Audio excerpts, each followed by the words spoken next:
Oh, and so I was saying, there is always something filming here in Atlanta, from movies to TV shows, you name it.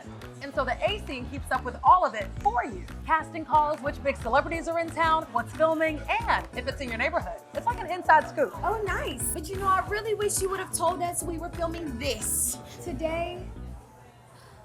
Ooh, did I not text you? All right. Ah, it's in my drafts. That's my bad.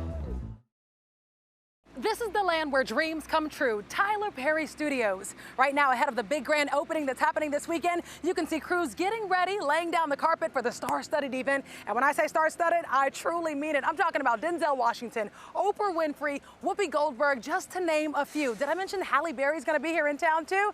They're all coming to celebrate everything that Mr. Perry has done for not only Atlanta, but the nation. Thank you so much, Mr. Perry! To be here right now and just to feeling all this energy, are you emotional? Do you have anxiety? What are the emotions? Oprah. Oprah, oh no, you do this. Oh no, Mr. Perry, you gotta grab your friend. Miss Winfrey, how proud are you of this man? He watched you growing up, and you said write something down, and he wrote his vision down because This is my little baby brother. Frank Sinatra's song, My Way, I Did It My Way, should be his theme song forever because he did it his way. Take me to the moment that you said, I'm about to do something different in this industry, create my own rules, and create a studio. You know what? I didn't set out with that in mind as much as I set out with, I just want to do this my way. Major stars, including Oprah, Samuel L. Jackson, and Beyonce, came out to celebrate Tyler Perry's achievement. I am like a proud big sister tonight because he did it his way. He didn't wait for Hollywood. He didn't wait for anybody to tell him how to do it. He did it his way. All right, folks, you know what time it is. You see your screen. It is time for a Monday's edition of The A Scene, and we are kicking off with my one-on-one interview with Hate Bill George's very own hilarious man, Jeff Foxworthy. Of course, we talk his new show, Bring the Funny. When you guys are like watching everybody on the stage, is there ever a time where you're like, this person's really funny? You know what? They're funnier than me. I'm going to take that joke. No, you can't do that. You can't steal somebody's joke. Oh, that's bad, bad, bad. But I will sit there and go, oh, I wish I'd have thought of that premise. I wish I'd have thought of that. Where you're giving young comedians, I mean, young and old, the opportunity to walk into their blessing, right? It's fun for me, because for me, I see myself 30 years ago. Okay, so this is the story that I think Sheba's been waiting for. Here we go. Popeyes is taking its chicken sandwich. She's like this over there, like, I'm so excited. So Popeyes is taking its chicken sandwich fandom to a whole new level, Sheba. It's the ugly Popeyes chicken sandwich sweater. Everyone is jumping on the plant-based bandwagon, right? I'm in the back seat. Your friend's probably riding, you know, driving the car in the passenger seat, what have you. But Burger King has a confession, and this one really angered me. Their new Impossible Burger is not 100% vegan. Now, according to the fine print, you got to look at the fine print, Sheba. On the Impossible Whopper's website, the meatless patty is still grilled in the same place as beef burgers. I got some more fake food news for you this morning. Many restaurants are serving up fake guacamole. Yeah, this is really happening, and now Napoleon has quit his job because he's walking away. He's done. It's happening in many restaurants in response to the rising costs of, you guessed it, avocados. So here's how it's being done. Instead of avocados, they use a Mexican squash that has a similar texture and taste. I kid you not. Now Crash is turned around and his mouth is open. That is your Rush Block, your top news, weather, and traffic in 5 minutes or less. Claims of discrimination aimed at a Walmart in California. A black woman says she had to wait for an employee to unlock beauty products for her and other black female shoppers. This is sparking a lot of conversation online. And Liza Lucas, you're at the bridge taking a look at many reactions to this. This woman saying she was infuriated. She felt singled out. I know exactly where this woman is coming from. I have been to the beauty supply stores where they follow you around, where they're looking at you for these $3 hair mousses or what have you. You know, the fact that she has to stand next to her white counterpart who is buying Aussie or Dove, and she can readily look at the ingredients and look at the price of her products, yet you're looking at Cantu or you're looking at shea butter, what have you, and you have to go to an employee and ask for them to unlock the pantry. That's an insult. And now to an update on a deadly officer-involved shooting. It's a story we brought you as breaking news yesterday on Morning Rush. Clayton County Police telling us they were forced to shoot and kill 68-year-old Jimmy Phillips. This happened Sunday night at a home on Katy Lane in Morrow. Police say Phillips wouldn't let a woman and 2 teenagers leave the house. They say Phillips pointed a weapon at the officers. That's when officers fired. Here are 3 things you need to know before you head out the door this morning. Coming in at number 1, a police officer shoots a student. It happened yesterday outside a high school in Milwaukee, Wisconsin. And investigators say an armed 17-year-old student inside the high school refused to hand over his gun. At number 3, a deadly winter storm. It's responsible for killing at least 8 people and hitting more than 30 states during a week-long trek from Oregon to Maine.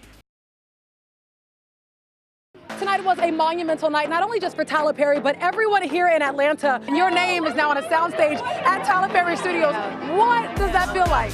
It's crazy. It means so much because there's opportunities that are now open for so many beautiful young girls like yourself. This is a historic night in cinema. What's one lesson that you've learned from Mr. Perry?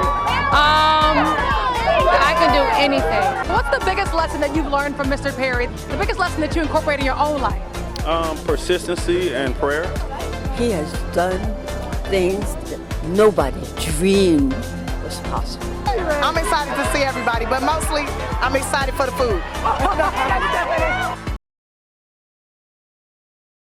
All right, folks, you know what time it is. You see your screen. It is time for Wednesday's edition of the A Scene, and we are kicking off with a red carpet look at the new movie called Richard Jewell. That's the new movie directed by Clint Eastwood about the 1996 Atlanta bombings. Now, I spoke to Eastwood and questioned him about the controversial portrayal of AJC reporter Kathy Scruggs. There is a little backlash about Olivia Wilde's character. What do you have to say to those critics who say not enough research was done for Kathy Scruggs' character? Well, there's only so much research you could do. You can't live inside the people because they no longer exist. You know, we know as much as anybody knows. Kathy Scruggs was a very interesting personality, and she seemed to, and she did find the answer to it. So how she did it, nobody probably will ever really know. Olivia Wilde says she spoke with multiple people, authors of the book around the 1996 bombings. She also said she spoke with screenwriters, but the family, the only lasting member of Kathy Scruggs, which is her brother, Louis Scruggs Jr., says, hey, I never even got a phone call to consult with you about playing my sister. And a lot of people with the AJC, they say the same thing. We were never even consulted about this film. So now it's going to be this back and forth, and it's going to be interesting to see what changes are done before this film comes out on Friday. And we are kicking off with Actors in Action. Yes, I have a sneak peek for you of the new movie out today. It's called Waves. And guess what? I spoke with the stars of the movie. Sterling, you gotta be honest with you, hated your character in the beginning. I said, you know, I liked you, and then I said, I'm starting to resent him. Then I said, I'm starting to feel what Tyler's feeling. How did you balance that yin and yang? I think the gaze was always love. And we are kicking off with an A Scene exclusive with basketball icon Shaquille O'Neal. I actually got a chance to sit down with the star as he was gearing up for a giant gesture. Isaiah is currently in the hospital, but when Shaq learned Isaiah couldn't be released because his home was not equipped for him, Shaq stepped in big time. Just because it's sad. That's her son. I think he's paralyzed from the chest down, and no mother has to go through that. What was it about that story that, because we have so many awful stories that do happen on the news, what was it about this specific story that touched you? I was watching the story, and it's just sad. Could have been any one of us. Could have been my son.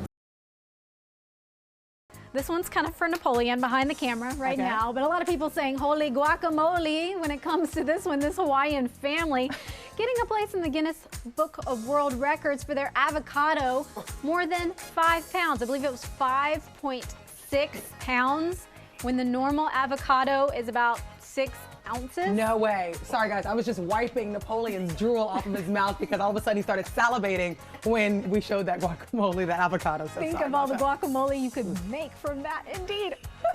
Let us know what you continue to talk about. Use that hashtag MorningRushATL. Napoleon, stop drooling. Shiva, over to you. Now I'm craving some avocado. What did the study say about washcloth or no washcloth? Oh, it did not mention that at all. I think that's up to you. Because that's a big debate over here. Listen. It is?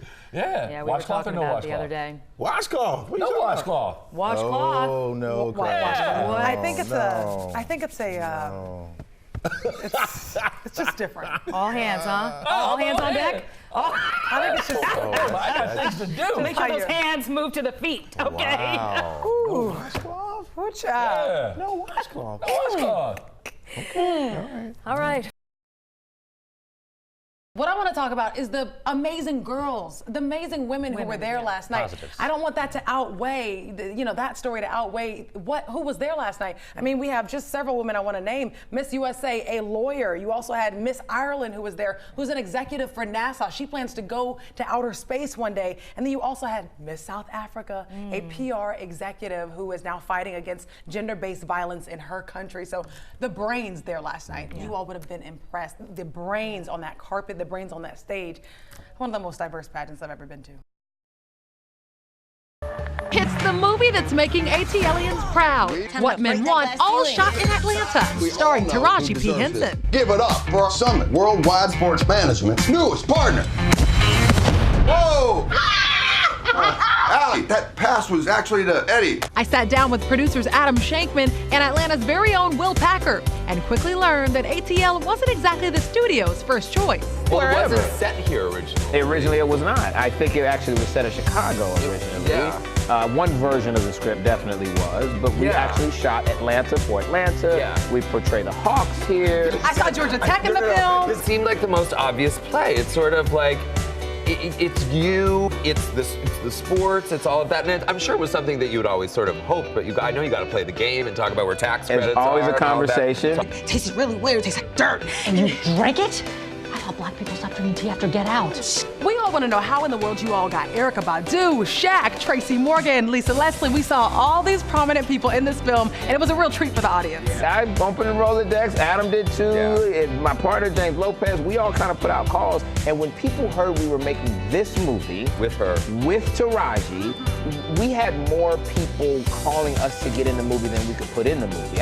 So what do you want the ultimate takeaway to be from this movie? Because as a woman in the workplace and as a woman who's rising in the workplace, there's not enough of us, and there's a lot of you all. What do you want the ultimate takeaway to be? You know what? I think that this is a movie about flawed people. It's not about like, men are bad, women are great, and women should be like this, and men should be like that.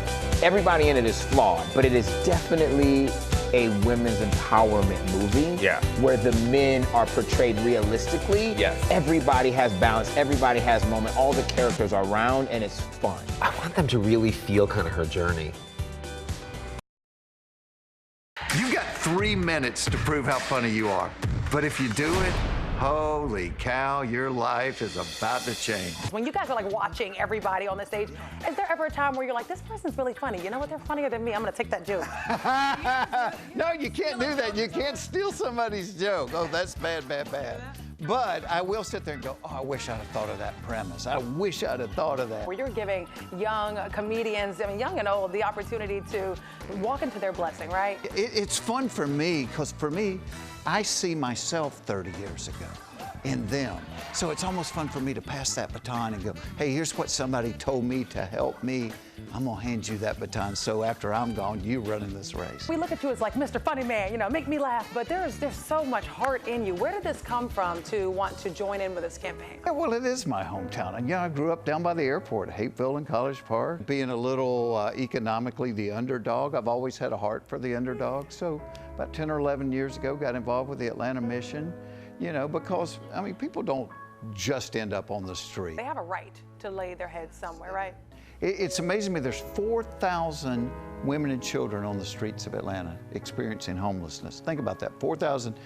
And they're not all young. Some of these women are 75 years old. They're somebody's grandmother. And each night in Atlanta, there's about 900 beds available, and Atlanta Mission is about a third of those. So what we're trying to do is to build a new shelter down at Ethel Street so we can add 100 beds, which will then take us to servicing about 40% of the women and children that are facing homelessness. We're all walking through this life together, and so when you become aware of something, when somebody next to you falls down, you either stop and help them up, or you pretend it didn't happen. And once I see it, I can't pretend it didn't happen.